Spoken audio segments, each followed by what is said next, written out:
Hi everyone, and welcome to Horror Spectator. If you're new here, consider subscribing. We dive deep into the darkest, most chilling real-life horror stories out there. And if you're a returning viewer, I'm so glad to have you back, friend. In this video, we're exploring 3 stories from people who grew up and spent most of their childhood in one of the most haunted regions in the US, Appalachia. Living, and especially growing up out there, isn't for the faint of heart, and these stories are proof of that. Childhood shapes who we are, and when that childhood is marked by trauma, fear, and things most of us can't even imagine, how do you cope with that? As always, thank you so much for being here and for keeping this channel alive. Your support means more than you could ever imagine. Now, dim the lights, get comfortable, and let's head back into the mountains. And remember, viewer discretion is advised.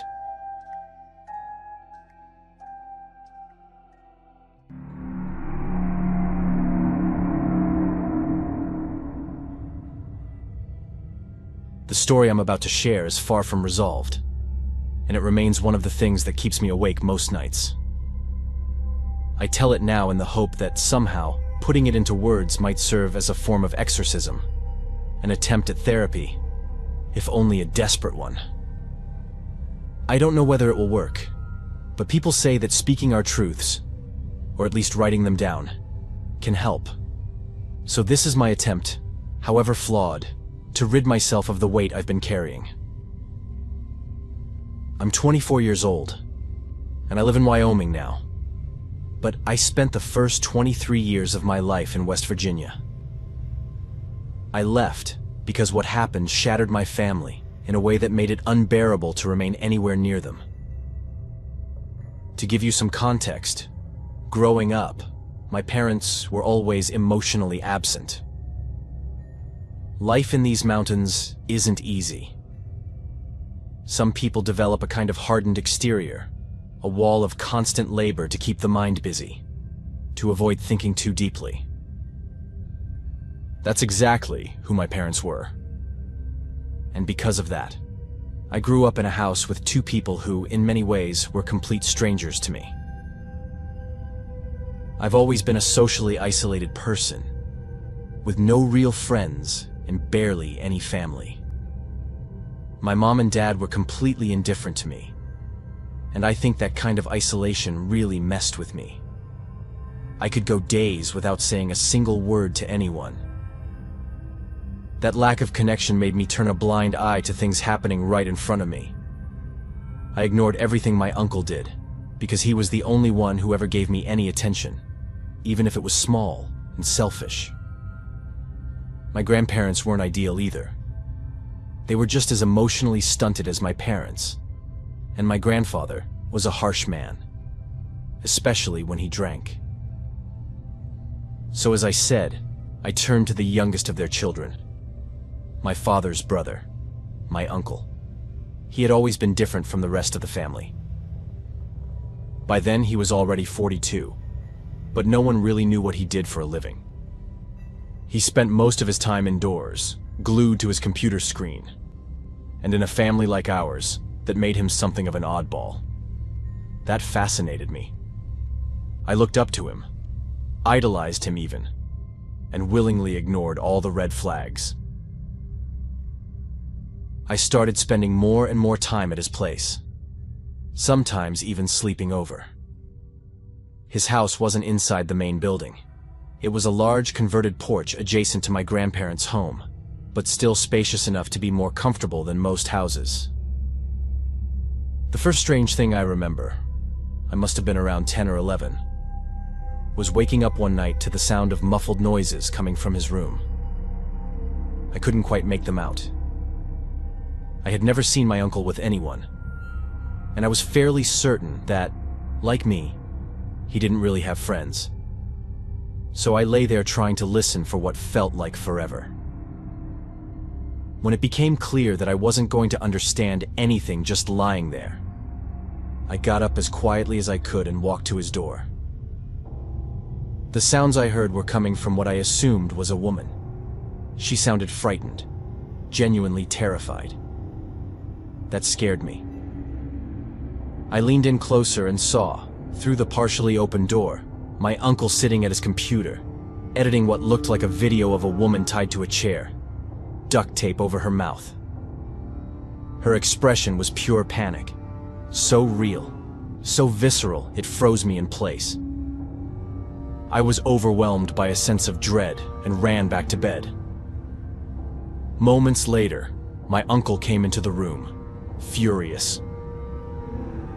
He told me that if I was going to snoop around in the middle of the night, I wasn't welcome there anymore. I remember asking him what I'd seen, and he told me it was a police documentary. He said the woman was being investigated for crimes and had to be restrained because she was dangerous. I remember that part vividly, because I didn't even know what the word restrained meant. I nodded, pretending to understand, desperate for him not to be angry with me. Because more than anything, I didn't want him to stop liking me. Eventually, the incident faded into the background, because in the days that followed, my uncle showered me with gifts. I was happier than I'd ever been. My parents had never given me anything, not even on my birthday. Years later, after a particularly rough day at school where I'd been mocked and humiliated, I needed to talk to someone. Anyone. It was around 10 p.m., and without my parents having any idea, I slipped out the window and walked toward my uncle's place. It was about 8 minutes into my walk through the forest when I collided with a boy, a few years older than me, bleeding from a gash on his head. He was terrified, breathless, and begged me for help, saying a psychopath was after him. I froze completely.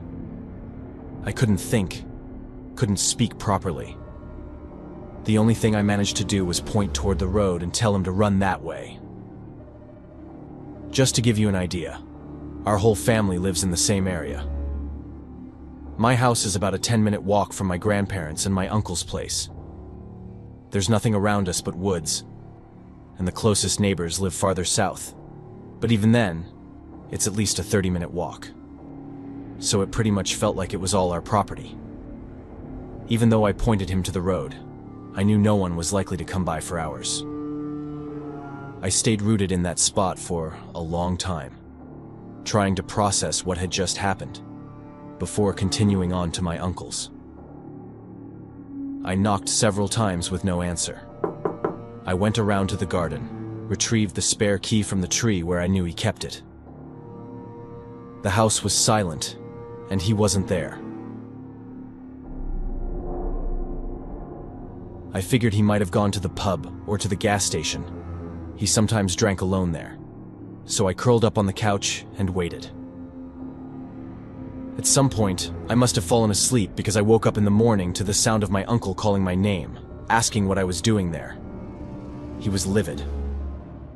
I apologized and started gathering my things to leave when I noticed he was filthy. Dirt streaked his clothes, and there were 2 reddish stains on his face. I asked if he was okay, and then told him about the boy I'd seen in the woods. Something changed in his face when I said that. The anger drained, replaced by something that looked like fear. He grabbed my wrist and apologized for yelling. Then he offered to make me breakfast and asked me to tell him everything. I know what you might be thinking. That I must have been blind. That I ignored every warning sign. And you'd be right. I've thought the same thing 1,000 times. But you have to understand the circumstances. I was utterly isolated, and I had no friends. My uncle was the only person who listened to me, so I ignored the rest on purpose. That's why I blame myself for everything. Because I know part of what happened was my fault for ignoring it. As I recounted what happened, I couldn't stop staring at the red marks on his face. He must have noticed, because halfway through my story, he got up to wash his face at the sink, When I finished, I asked him where he'd been the night before. He hesitated, just for a moment, like he was choosing his words carefully.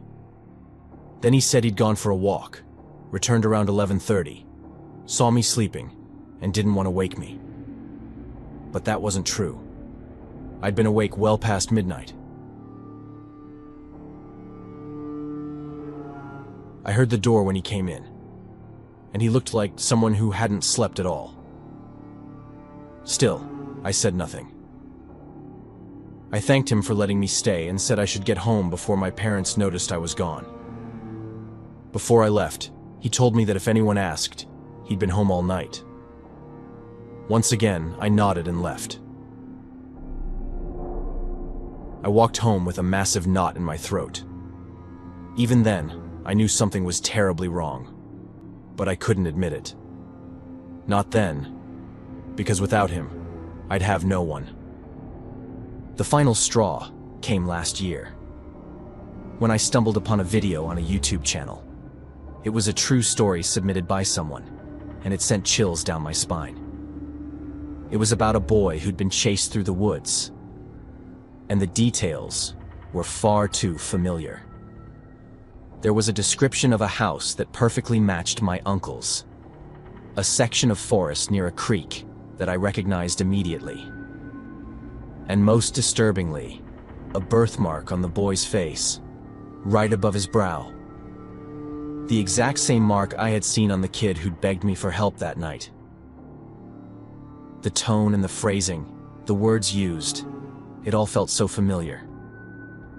That's when it hit me. My uncle had submitted the story.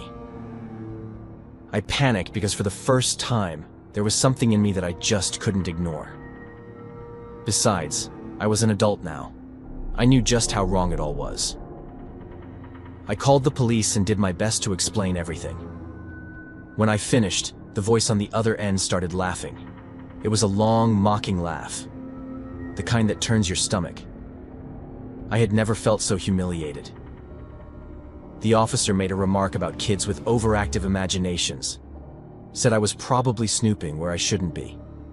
Then he added that he knew my uncle and would talk to him. I said nothing after that. It was enough.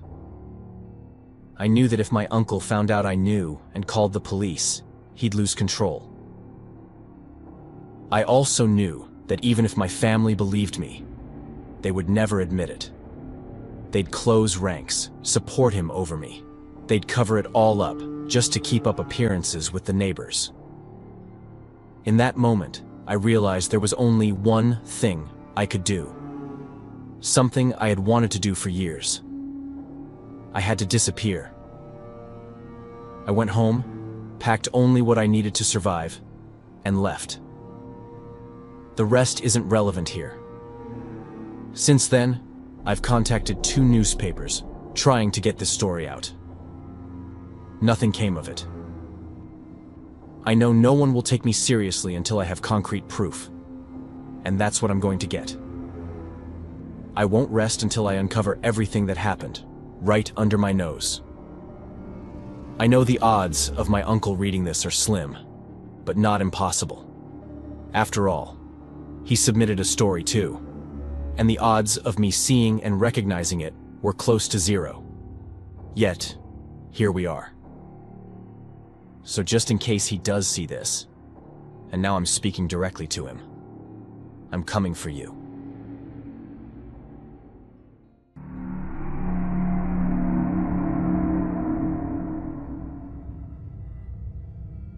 Growing up in the Appalachian Mountains does something to your brain. I'm not even trying to be mysterious or make it sound deeper than it is. That's just the plain truth. And anyone who's lived here, or even just spent some time out in these parts, knows exactly what I'm talking about. You grow up with this constant feeling that you're just a small piece of something way bigger, and that there's a lot out there that most of us just don't understand. It's not a theory. It's just the way it is. I grew up in Tennessee, out in a remote area that backs up to one of the largest stretches of forest around. I was an only child, and since there weren't many other kids nearby, my parents used to invite my cousin, who was just 2 years older than me, to come spend the summer with us. I've got these bittersweet memories of those summers. On the one hand, I loved having someone around. And don't get me wrong, my cousin knows I love him like a brother. But on the other hand, he never really got these mountains, or the things that live in them. We both grew up hearing stories from my grandfather, who lived just a short drive from us. He used to sit us down out back at the end of the day, right behind his house, light up a little fire, and tell us stories. My cousin always laughed like it was some kind of joke, but I knew better. Those weren't just stories. I remember clear as day.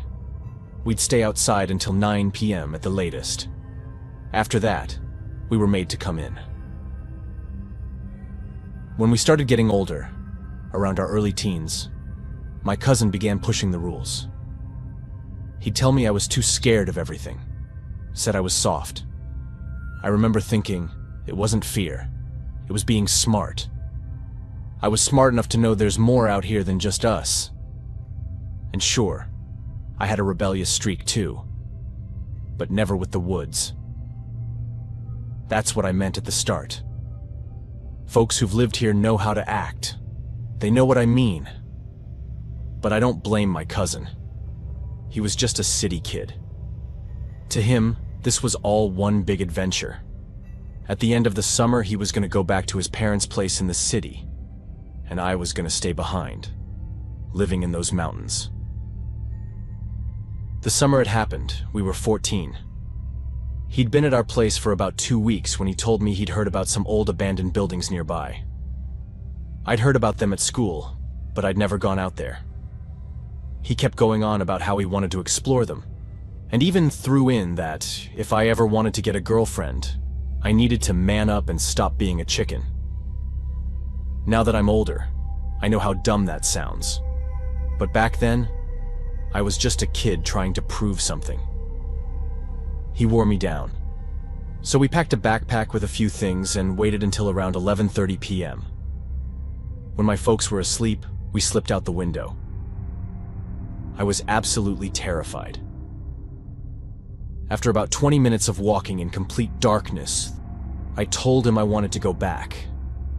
But of course, he just kept pushing, saying we'd come this far, might as well keep going, and said I could go back alone if I wanted to. Honestly, I didn't even know which idea scared me more, continuing with him, or heading back by myself. So I stayed. Eventually, we found the first structure. It wasn't at all what I expected. I thought we'd find ruins, like old stone walls or something. But this place looked more like it had been abandoned maybe 50 years ago, tops. The first building was a chapel. Yeah, it was falling apart, but the walls and roof were still mostly intact. I told my cousin I wanted to go inside and check it out. He looked surprised, but the truth is, I wasn't feeling brave, not even close.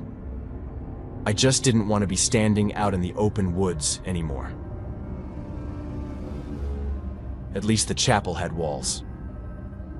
He said cool, but he wanted to check out the other buildings first and would come meet me in a bit. That freaked me out, but I went in anyway.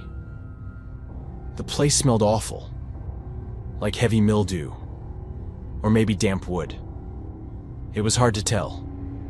I just remember thinking it was one of the worst smells I'd ever experienced. The chapel had 2 floors. I didn't know if the upper floor was safe to walk on, but even though the place was old, it looked kinda solid inside. So I went for it, 1 foot at a time, slowly up the stairs, listening to the wood creak under my weight. In that silence, that sound felt like it punched a hole right through my gut. When I got upstairs, I peeked out a window to try and spot my cousin. At first, it was just darkness. But then I saw a flashlight beam appear from behind this crumbling wall. He walked calmly, like nothing was wrong, and that helped me breathe a little easier, even though I was sure he had to be just as scared as me and was just better at hiding it. Just when I thought I couldn't be more freaked out, I saw something. I still don't know what it was. It looked like a person, maybe. Walking out there in the dark, sometimes stopping and just sitting in this weird, still way. Whatever it was, it looked like it was following my cousin. I didn't want to call out and draw attention to myself, but I also couldn't just let something happen to him. Then that figure sat again, slowly lifted its head, and I saw it. 2 eyes looking straight at me. Its mouth opened, and I saw these teeth glinting in the moonlight, forming a smile I'll never be able to describe. That's when I screamed his name and told him to run, yelling that there was a bear behind him. I took off, bolting down the stairs and out of the chapel, straight into the woods heading back toward the house. I could hear him running behind me, and I could feel that thing chasing us. He must have heard it too. His breathing was pure panic. When we finally got home, we were pounding on the front door like maniacs until my mom opened it with this horrified look on her face. As you'd expect, we were grounded for the rest of the summer. Every time I see my cousin now, he tells the story of how we survived a bear attack. I've never told him that the bear part was something I made up. That whatever I saw, it sure as hell wasn't a bear. If it had been a bear, we wouldn't have made it back. But the story didn't end that night. Whatever followed us through those woods, it followed us home. That same night, heart still racing so bad I thought it might give out. I looked out the window of my room, and there they were. Those same eyes, just at the edge of the trees watching me. I never told anyone. I should have, I know. But over the next few years, every now and then, I'd look outside and see it again. Just watching and ever coming closer. Never crossing that line. I still don't know what it was, or what it wanted. But I haven't seen it in about 7 years now. And I pray to God it stays that way.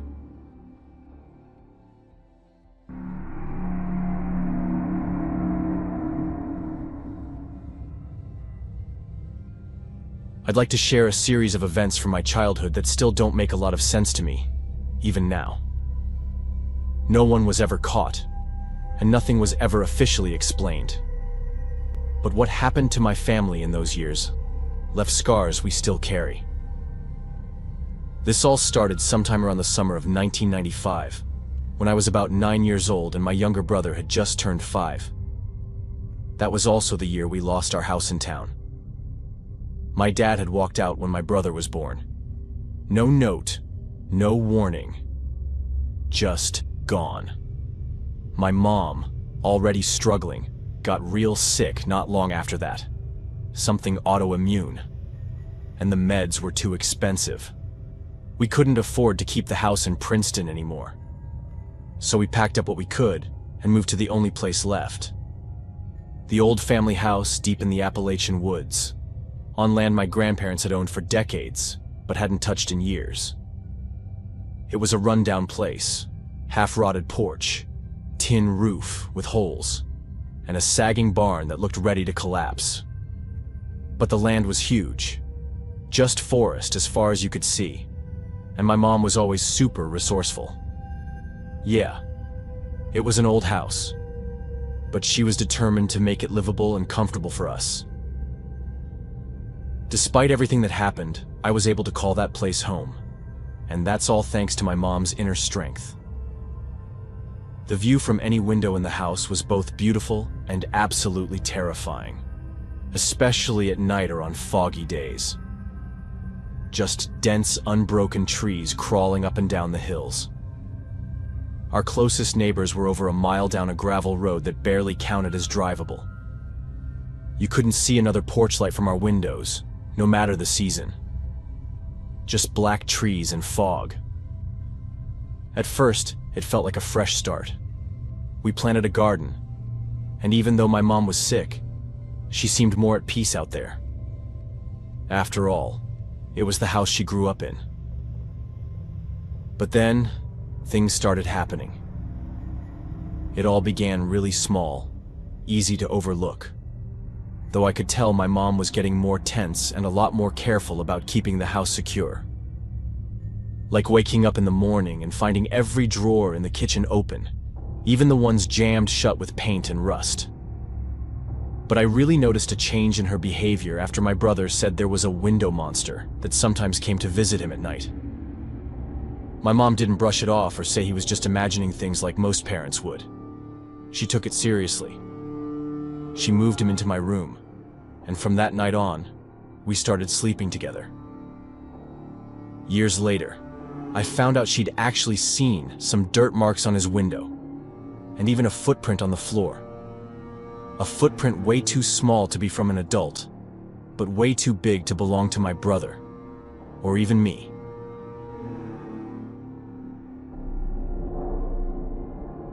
She did her best to hide the worry, but sometimes I'd catch her lost in thought, just staring out at the woods with this look of pure fear on her face.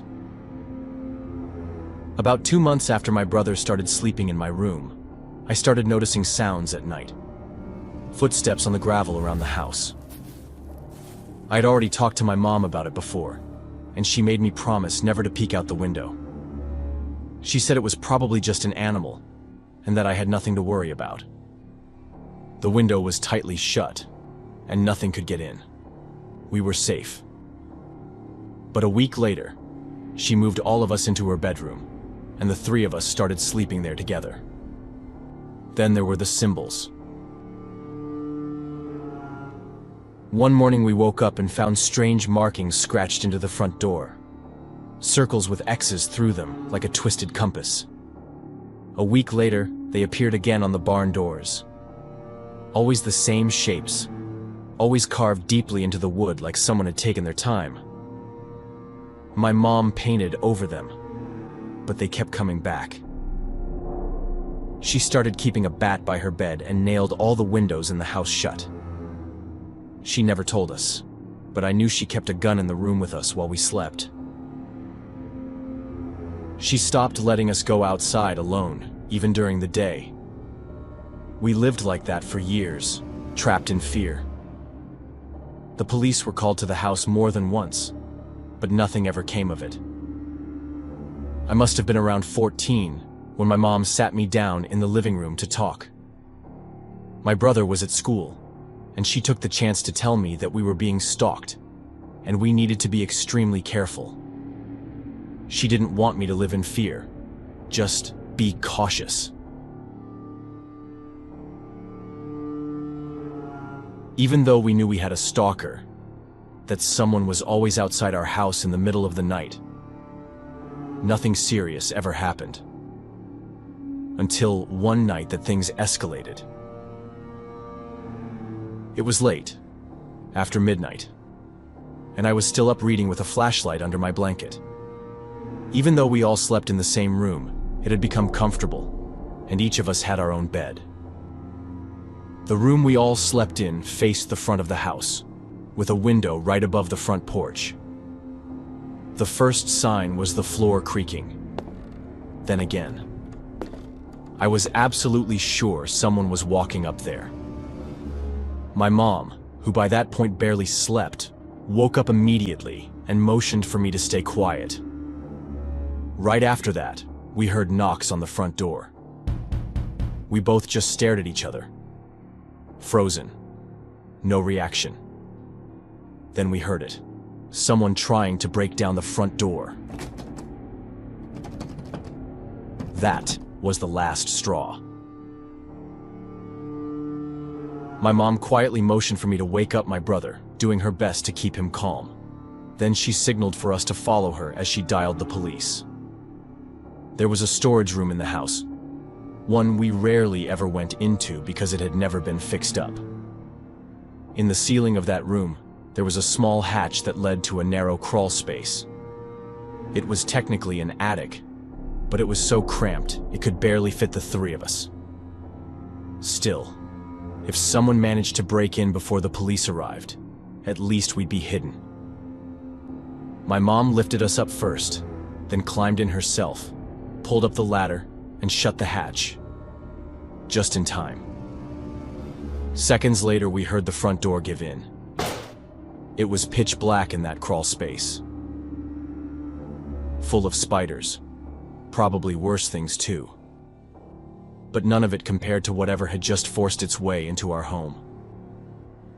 My mom whispered as quietly as she could, telling us that no matter what happened, we couldn't cry. We had to stay completely silent. We heard movement. Footsteps around the house. The floor creaking. Doors opening. Whoever it was walked slowly, deliberately. Not like they were in a rush. Almost like they didn't actually want to find us. They just wanted us to panic. The police arrived 19 minutes after we called. The longest, most terrifying 19 minutes of our lives. What saved us was the size of the house. The fact that the storage room was so old and untouched it was easy to overlook, and that whoever had broken in took their time. They weren't frantic. They walked with purpose. Steady. Calm. Like they were there to make a point, not to catch us. We left that same night. One of the officers, someone who had been to our house before, took pity on us and helped us relocate. We moved out of state, and with some support from the authorities, we managed to rebuild our lives. Years have passed since then. We still live together, the three of us, even though my brother and I are adults now. But those years of being stalked, isolated and living in fear, changed the way we see the world, changed how we trust people. And after everything our mom did for us, there's no way we're ever going to leave her alone.